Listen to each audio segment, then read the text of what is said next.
Hi friends, welcome to my channel MB4 Multibagger. Disclaimer, I'm not a SEBI registered analyst. This video is intended to purely education purpose. Any index, please do with your due diligence or consult with your financial advisors. നമ്മൾ ഇന്ന് discuss ചെയ്യാൻ പോകുന്ന Solex energy limited എന്ന കമ്പനിയെ കുറിച്ചാണ്.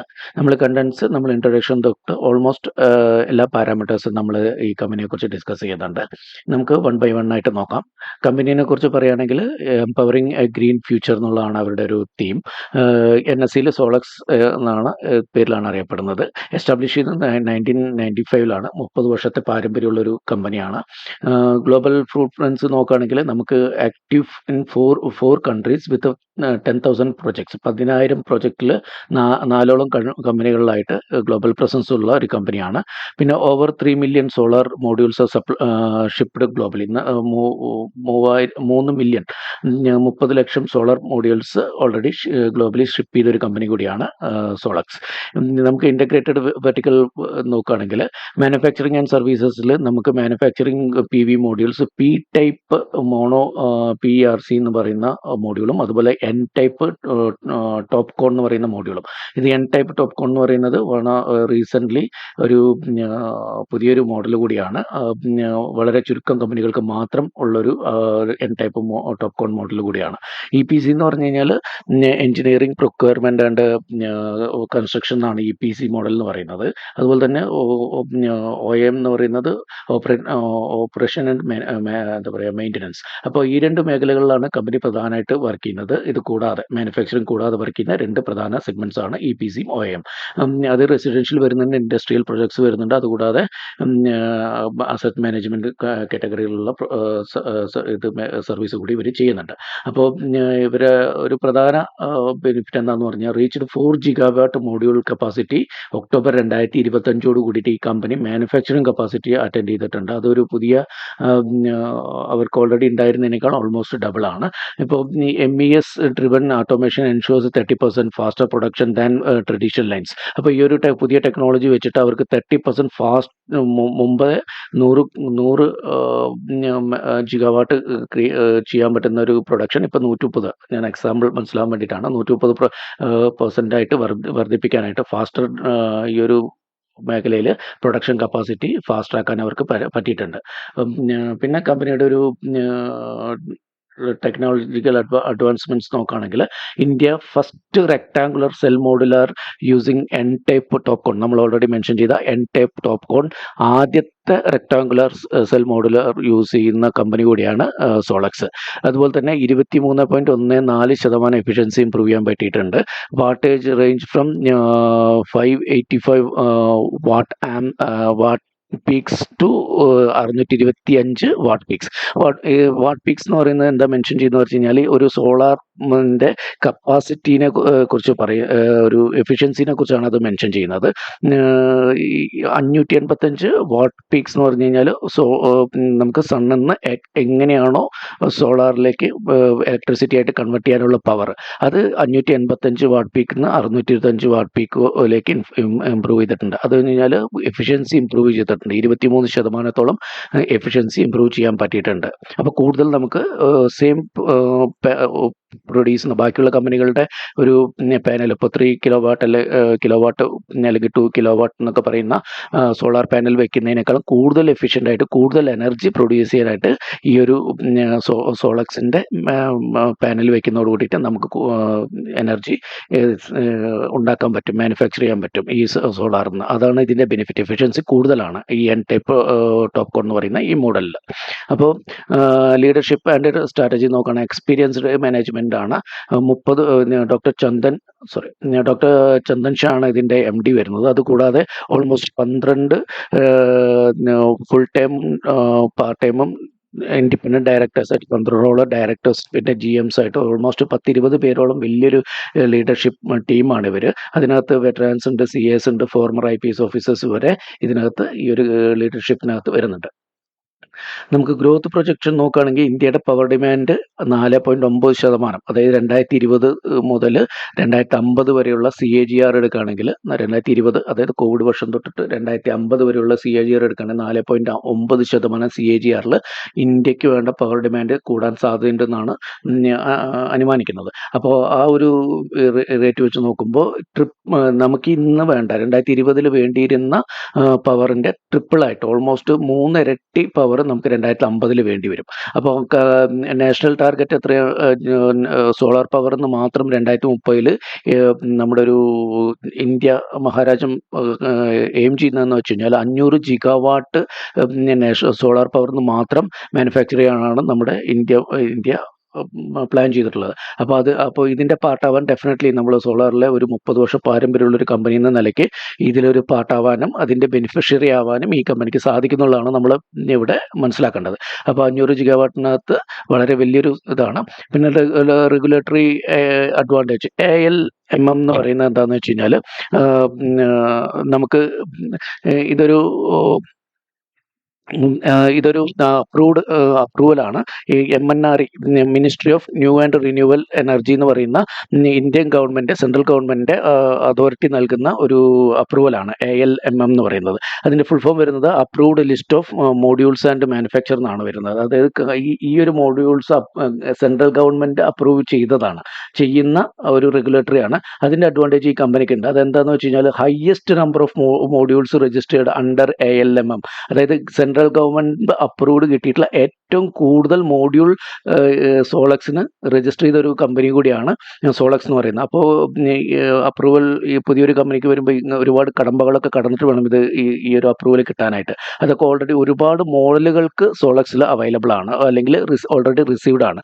അതുകൊണ്ട് തന്നെ ഇവർക്കുള്ളൊരു benefit എന്താണെന്ന് പറഞ്ഞാൽ നേരിട്ട് ഗവൺമെൻറ് ടെൻഡേഴ്സിലും ബാക്കിയുള്ള പ്രോജക്ട്സിലും ട്രസ്റ്റ് വർത്തി ആയിട്ടുള്ള കമ്പനിയാണ്. 30 വർഷത്തെ പാരമ്പര്യം കൂടാതെ ഈ ഒരു അപ്രൂവൽ ഉള്ളതുകൊണ്ട് തന്നെ ഇവർക്ക് ഒരുപാട് ബിഡിങ്ങിൽ പങ്കെടുക്കാനും ഗവൺമെൻറ് ടെൻഡേഴ്സ് ഉൾപ്പെടെയുള്ള ബിഡിങ്ങിൽ പങ്കെടുക്കാനും അതിൻ്റെ പ്രൊജക്റ്റുകൾ അവൈലബിൾ ആവാനും ഒക്കെ ചാൻസ് ഉള്ളൊരു കമ്പനി കൂടിയാണ്. അപ്പോൾ ഫിനാൻഷ്യൽസ് നോക്കുകയാണെങ്കിൽ നമ്മൾ കമ്പനിയുടെ ഫിനാൻഷ്യൽ പെർഫോമൻസ് നമ്മൾ എല്ലാം ഇതിനകത്ത് നമ്മൾ മാർക്കറ്റ് ക്യാപ്പ് നോക്കുകയാണെങ്കിൽ 1210 ആണ്. സ്മാൾ ക്യാപ്പ് കമ്പനിയാണ്. കറണ്ട് മാർക്കറ്റ് പ്രൈസ് ഇപ്പോൾ ട്രേഡ് ചെയ്യുന്ന പ്രൈസ് എന്ന് പറഞ്ഞാൽ 1120 ആണ്. ഹയസ്റ്റ് 52 വീക്ക് ഹയസ്റ്റ് ക്രിയേറ്റ് ചെയ്തിട്ടുള്ള 1985, ഓൾമോസ്റ്റ് 2000 രൂപയുടെ അടുത്ത് വരെ ട്രേഡ് ചെയ്ത ഒരു കമ്പനിയാണ്. പക്ഷേ ലോ 52 വീക്സ് 631 ആണ്. ഫേസ് വാല്യൂ 10 രൂപയാണ്. ബുക്ക് വാല്യൂ കമ്പനിയുടെ വരുന്നത് 167 രൂപയാണ്. ഡിവിഡൻഡ് ഈൽഡ് കാര്യമായിട്ട് കൊടുക്കുന്നില്ല, 0.5% ഉള്ളൂ. കറണ്ട് ROC നോക്കുകയാണെങ്കിൽ 28.2%, ROE 38.7%. നല്ലൊരു ROCയും കമ്പനി മെയിൻറ്റെയിൻ ചെയ്യുന്നു. ഡെപ്റ്റ് ടു ഇക്വിറ്റി നോർമൽ ഇതിൽ നോക്കുമ്പോൾ 1.63, കുറച്ച് ഹയർ ആണ്. പക്ഷെ നമ്മൾ നെറ്റ് വാല്യുവേഷനിലേക്ക് വരുമ്പോൾ കുറെ കൂടി ഡൗൺ ആയിട്ട് കാണാൻ പറ്റും. ഡെപ്റ്റ് ഇക്വിറ്റി 1.63, സ്ലൈറ്റ്ലി ഹയർ സൈഡാണ്. സ്റ്റോക്ക് PE, കറണ്ട് PE 23.1 ആണ്. കറണ്ട് PE വളരെ അണ്ടർ വാല്യൂ ആയിട്ടുള്ള ഒരു സ്റ്റോക്കാണ് കറൻ്റ്ലി.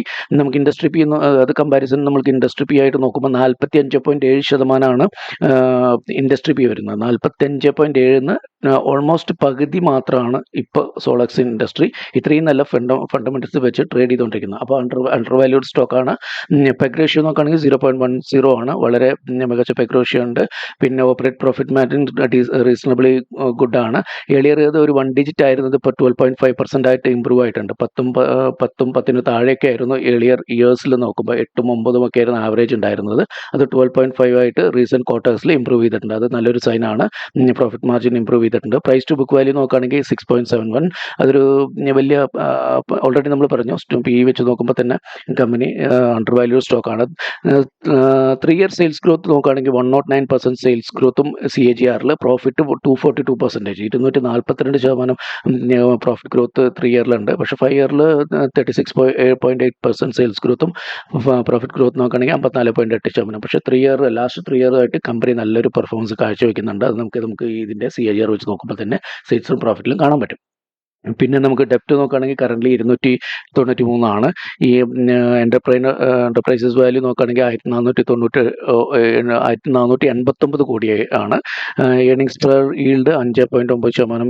EBITDA റേഷ്യോ നോക്കുകയാണെങ്കിൽ 14.6. അതാണ് കമ്പനിയുടെ ടോട്ടലി ഫിനാൻഷ്യൽ. ഇത് നമുക്ക് സ്ക്രീനറിൽ പോയി അറിയാൻ പറ്റും. അതുകൊണ്ടാണ് ഞാൻ കൂടുതലായിട്ട് ഇതിനകത്ത് എഴുതി എഴുതാത്തത്. ഞങ്ങൾക്ക് സ്നാപ്ഷോട്ട് അവിടെ നിന്ന് തന്നെ കിട്ടാവുന്നതാണ്. പക്ഷേ നമ്മൾ ഫിനാൻഷ്യൽ ഇയർ 25 660 കോടിയായിട്ട്, അതായത് year on year sale 80.3% growth കഴിഞ്ഞ വർഷത്തെ അപേക്ഷിച്ചിട്ട്. കഴിഞ്ഞ വർഷം കമ്പനി ചെയ്തത് 366 കോടിയായിരുന്നു.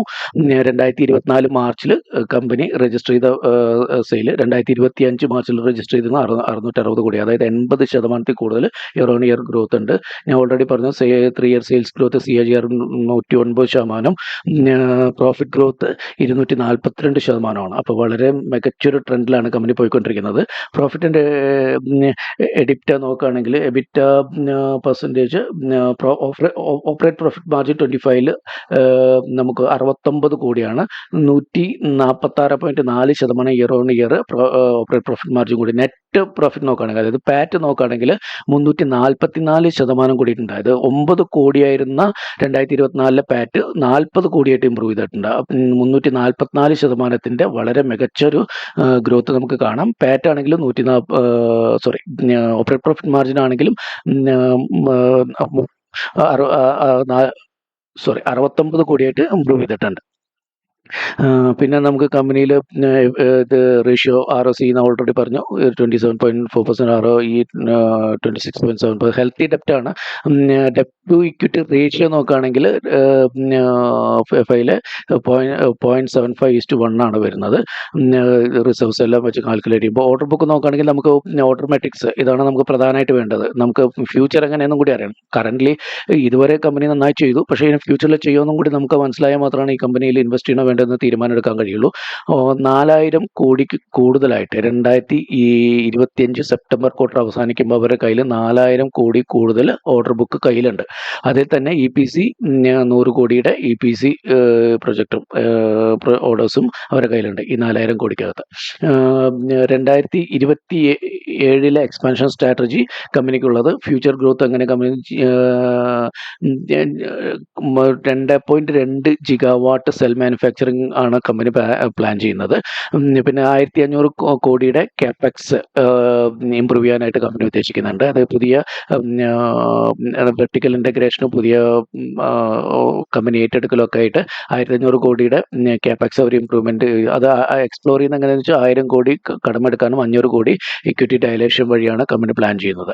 അപ്പോൾ കമ്പനിയുടെ വിഷൻ, ലോങ് ടേം വിഷൻ എന്താണെന്ന് വെച്ച് കഴിഞ്ഞാൽ capacity and integration 10 gigawatt module create ചെയ്യാനും 10 ജിഗാവാട്ട് സെൽ കപ്പാസിറ്റി ഈ രണ്ട് മേഖലയിലും അവർ ഒരുപോലെ 2030 കൂട്ടിയിട്ട് എയിം ചെയ്യുന്നുണ്ട്. Full vertical integration solar value chain. അതിപ്പോൾ ഫുൾ വെർട്ടിക്കൽ ഇൻ്റഗ്രേഷൻ എന്ന് പറഞ്ഞാൽ റോ മെറ്റീരിയൽസ് മുതൽ പിന്നെ മാനുഫാക്ചറിങ് ഉൾപ്പെടെ ടെസ്റ്റിംഗ് ഉൾപ്പെടെ ഫൈനൽ പ്രൊഡക്റ്റ് ആയിട്ടുള്ള സോളാർ മോഡ്യൂൾ PV മോഡ്യൂൾ വരെയുള്ള എല്ലാ കാര്യങ്ങളും അവർ വാല്യൂ ചെയിനകത്ത് ഉൾപ്പെടുത്തി പുതിയ കമ്പനി ഏറ്റെടുത്തിട്ടോ ഉള്ള കപ്പാസിറ്റി എക്സ്പാൻഡ് ചെയ്തിട്ടൊക്കെ ഫുൾ വെർട്ടിക്കൽ ചെയിൻ ഇൻ്റഗ്രേറ്റ്. അതിൻ്റെ ഒരു ഗുണം എന്താണെന്ന് പറഞ്ഞു കഴിഞ്ഞാൽ ഓപ്പറേറ്റ് പ്രോഫിറ്റ് മാർജിൻ നല്ല രീതിയിൽ കൂടും. അത് സെയിൽസ് മാത്രമല്ല, ഓപ്പറേറ്റ് പ്രോഫിറ്റ് മാർജിനും കൂടുമ്പോൾ കമ്പനിക്ക് നല്ലൊരു റിസൾട്ട് പ്രൊഡ്യൂസ് ചെയ്യാൻ പറ്റും. ടെസ്റ്റിംഗ് കോംപ്ലയൻസ് നോക്കുകയാണെങ്കിൽ കോംപ്ലയൻസ് വിത്ത് IEC 2021, അതായത് IEC എന്ന് പറഞ്ഞാൽ ഇൻ്റർനാഷണൽ ഇലക്ട്രോ ടെക്നിക്കൽ കമ്മീഷൻ എന്നാണ്. ഇൻ്റർനാഷണലി ഈ ഒരു വാല്യുവേഷൻ ഉണ്ട് ഓരോ ടെസ്റ്റിങ്ങിന്. ആ ഒരു വാല്യുവേഷൻ 2021 തന്നെ കമ്പനി നേടിയെടുക്കാനും ഇൻഹൗസ് റിലയബിലിറ്റി ലാബ്സും ഉണ്ട് കമ്പനിക്ക്. സ്വന്തമായിട്ട് കമ്പനി ലാബ്സും ഉണ്ട്. അതിൽ ഓരോന്നും ടെസ്റ്റ് ചെയ്യുന്നത് അപ് ടു 4000 അവേഴ്സ് അത് സ്വന്തമായിട്ട് ടെസ്റ്റ് ചെയ്യുന്നത്. അങ്ങനെ സ്വന്തമായിട്ട് ടെസ്റ്റ് ചെയ്യുന്നതിൻ്റെ ഒരു ഗുണം എന്താണെന്ന് വെച്ച് കഴിഞ്ഞാൽ അവർക്ക് 30 വർഷത്തെ ലൈഫ്, ഒരു സോളാർ പാനലിൽ 30 വർഷത്തെ ലൈഫ് അവർക്ക് എൻഷുർ ചെയ്യാനും ഗ്യാരണ്ടി കൊടുക്കാനും പറ്റുന്ന കാര്യമാണ്. അപ്പോൾ അതുകൊണ്ട് തന്നെ ക്വാളിറ്റിയിൽ ഒരു കോംപ്രമൈസും ഇല്ല. ട്രസ്റ്റ് ചെയ്ത് ഇവരുടെ കസ്റ്റമേഴ്സിന്, സോളക്സിനെ ഡിപ്പെൻഡ് ചെയ്യുന്ന കസ്റ്റമേഴ്സിന് അവരുടെ പ്രൊഡക്ട്സ് വാങ്ങിക്കാനും സർവീസ് കൊടുക്കാനും കുറച്ചുകൂടി താല്പര്യം കാണും. അവർ സ്വന്തമായിട്ട് ഈ ഒരു സ്റ്റാൻഡേർഡ് IEC സ്റ്റാൻഡേർഡും അവർ കീപ്പ് ചെയ്യുന്നുണ്ട്. 2024 സ്റ്റാൻഡേർഡ് കീപ്പ് ചെയ്യുന്നുണ്ട്.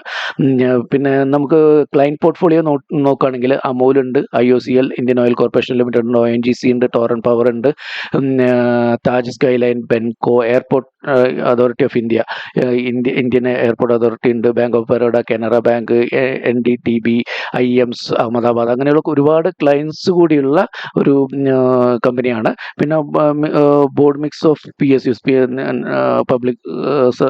പബ്ലിക് കമ്പനികളുണ്ട്, ഇൻഡസ്ട്രിയൽ ഉണ്ട്, കൊമേഴ്സ്യൽ മേഖലയിലുണ്ട്, അതുപോലെ റെസിഡൻഷ്യൽ ഒക്കെ ആയിട്ടുള്ള ഒരുപാട് ക്ലയൻസ് ഇവർക്ക് ഓൾറെഡി ഉള്ളൊരു കമ്പനി കൂടിയാണ്. അപ്പോൾ പിന്നെ കോമ്പറ്റേറ്റീവ് അഡ്വാൻറ്റേജ് നോക്കുകയാണെങ്കിൽ ഡിക്കേഡ്സ് ഓഫ് മാനുഫാക്ചറിങ്, ഓൾറെഡി 30 വർഷം എക്സ്പീരിയൻസ് ഉള്ള ഒരു കമ്പനിയാണ്. അത് വളരെ ഏർലി സ്റ്റേജിൽ തന്നെ നമ്മളൊക്കെ സോളാർ കേട്ടു തുടങ്ങിയത് ഏകദേശം ഒരു 10 വർഷമൊക്കെ ആയിട്ടുണ്ടാവുള്ളൂ. അവർ ഈ 30 വർഷത്തെ പാരമ്പര്യം എന്ന് പറയുമ്പോൾ വളരെ ഏർലി സ്റ്റേജിൽ തന്നെയുള്ള ഈ ഒരു കമ്പനി ഇതിൻ്റെ പൊട്ടൻഷ്യൽ മനസ്സിലാക്കി സ്റ്റാർട്ട് ചെയ്തൊരു കമ്പനിയാണ്. 30 വർഷം മുമ്പൊക്കെ വളരെ അപൂർവമായിട്ടുള്ള ആരെങ്കിലുമൊക്കെ ആയിരിക്കും സോളാറിനെ കുറിച്ച് സംസാരിച്ചിട്ടുണ്ടാവുക. ആ കാലത്ത് ഒരു കമ്പനി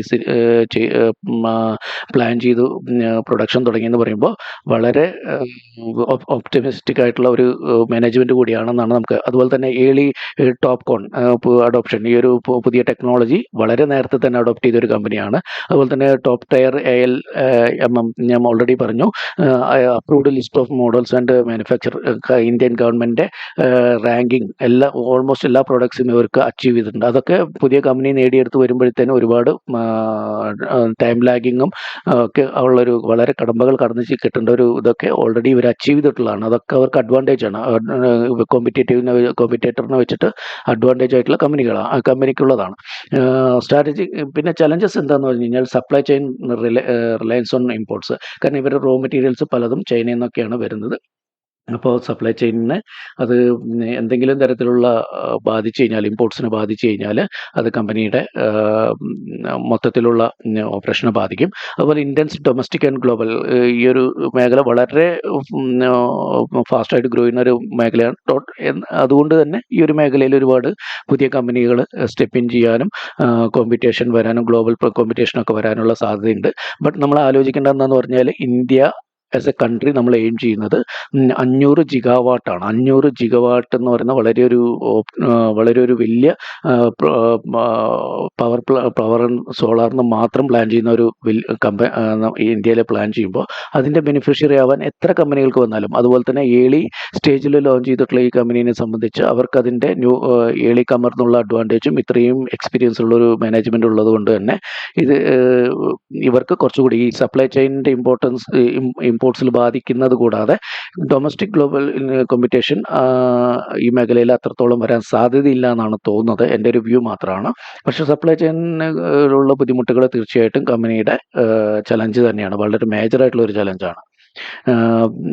നമുക്ക് ഫിനാൻഷ്യൽ ഔട്ട്ലുക്ക് നോക്കുകയാണെങ്കിൽ PE ഓൾറെഡി നമ്മൾ പറഞ്ഞു 23x കമ്പനി ട്രേഡ് ചെയ്യുന്നത്. ഇൻഡസ്ട്രി P 45.7x ട്രേഡ് ചെയ്യുന്നുണ്ട്. അപ്പോൾ അതുപോലെ തന്നെ നമുക്ക് 3 year PE കമ്പനിയുടെ തന്നെ സോളക്സ് ഇൻഡസ്ട്രീസിൻ്റെ 3 year PE നോക്കുകയാണെങ്കിൽ 78ആണ്. 5 year PE നോക്കുമ്പോൾ 53ആണ്. അപ്പോൾ സ്വന്തം കമ്പനിയുടെ ഏർലിയർ PE വെച്ച് നോക്കിയാൽ പോലും ഇൻഡസ്ട്രി PE വെച്ച് നോക്കുമ്പോൾ പൊട്ടൻഷ്യൽ അണ്ടർ വാല്യുവേഷൻ സ്റ്റോക്കാണ്. അതുപോലെ ആസ്പിറേഷണൽ, കമ്പനിയുടെ ഒരു ആസ്പിറേഷണൽ 3300 കോടി റവന്യൂ ആണ് 2027 FY കമ്പനി പ്ലാൻ ചെയ്യുന്നത്. അതായത് കറൻ്റ്ലി ഉള്ളതിൻ്റെ 4x ഗ്രോത്ത് ആണ് കമ്പനി പ്ലാൻ ചെയ്യുന്നത്. 400 ഇരട്ടി റവന്യൂ ആണ് ഈ 2027 പ്ലാൻ ചെയ്യുന്നത്. ഡെഫിനറ്റ്ലി അത് അച്ചീവ് ചെയ്യാൻ പറ്റിക്കഴിഞ്ഞാൽ പ്രോഫിറ്റിലും എല്ലാം തന്നെ നല്ല ഗ്രോത്ത് ഉണ്ടാവാനും കമ്പനിയുടെ സ്റ്റോക്ക് പ്രൈസിൽ ഗ്രോത്ത് ഉണ്ടാവാനും സാധ്യത വളരെ കൂടുതലാണ്. കൺക്ലൂഷൻ നമുക്ക് സമ്മറി നോക്കുകയാണെങ്കിൽ veteran manufacture moving with startup like growing സ്പീഡാണ്. ഒരു സ്റ്റാർട്ടപ്പിന് എന്തുമാത്രം ചെറിയൊരു കമ്പനി എങ്ങനെയാണ് ഗ്രോ ചെയ്യുന്നത് ആ ഒരു പേസിലാണ് ഈ ഒരു കമ്പനിയുടെ ഗ്രോത്ത് നമുക്ക് കാണാൻ പറ്റുന്നത്. Key points executive summary final ഇത് പറയുകയാണെങ്കിൽ hyper expansion shifting from small scale to large scale, നമ്മൾ എക്സ്പാൻഷൻ ലാർജ് സ്കെയിലേക്ക് അതുപോലെ തന്നെ ഇൻ്റഗ്രേറ്റഡ് ഗ്ലോബൽ പ്ലെയർ ആയിട്ട് മാറാൻ ശ്രമിക്കുന്നുണ്ട്. ഓൾറെഡി 4 വിദേശ രാജ്യങ്ങളിൽ കമ്പനിക്ക് ഓപ്പറേഷൻ ഉണ്ട്. ഓർഡർ വിസിബിലിറ്റി നോക്കുകയാണെങ്കിൽ കറണ്ട് ഓർഡർ ബുക്ക് 6x, ഇപ്പോൾ അതിൻ്റെ 6 ആനുവൽ റവന്യൂൻ്റെ കറണ്ട് 2025 ആനുവൽ റവന്യൂൻ്റെ 6 ഇരട്ടി ഓൾറെഡി കമ്പനിക്ക് ഓർഡർ ബുക്ക് കയ്യിലുണ്ട്. Critical pivot new cell manufacturing line 2.2 gigawatt secures margins against supplier stocks. അപ്പോൾ അതുകൂടാതെ എക്സ്പാൻഷനും കാര്യങ്ങളും കമ്പനിക്ക് ഡെഫിനറ്റ്ലി പുതിയൊരു മേഖലയിലേക്ക് പോവാണ്. 10 ജിഗാവാട്ട് സെല്ലും 10 ജിഗാവാട്ട് പുതിയ പി വി മോഡുകളും എല്ലാം തന്നെ കമ്പനിക്കുള്ളൊരു അഡ്വാൻറ്റേജ് ആണ്. ഇത്രയും എൻ്റെ ഒരു അറിവിൽ വന്ന കാര്യങ്ങൾ ഞങ്ങളെ പരിചയപ്പെടുത്തിയതാണ്. നിങ്ങൾക്ക് ഈ ഒരു സോളക്സ് ഇൻഡസ്ട്രീസ് സ്വന്തമായിട്ട് പഠിക്കുക, ഫ്യൂച്ചറുള്ളൊരു കമ്പനിയാണെന്ന് തോന്നിയത് നിങ്ങളോട് ഇൻട്രൊഡ്യൂസ് ചെയ്താണ്.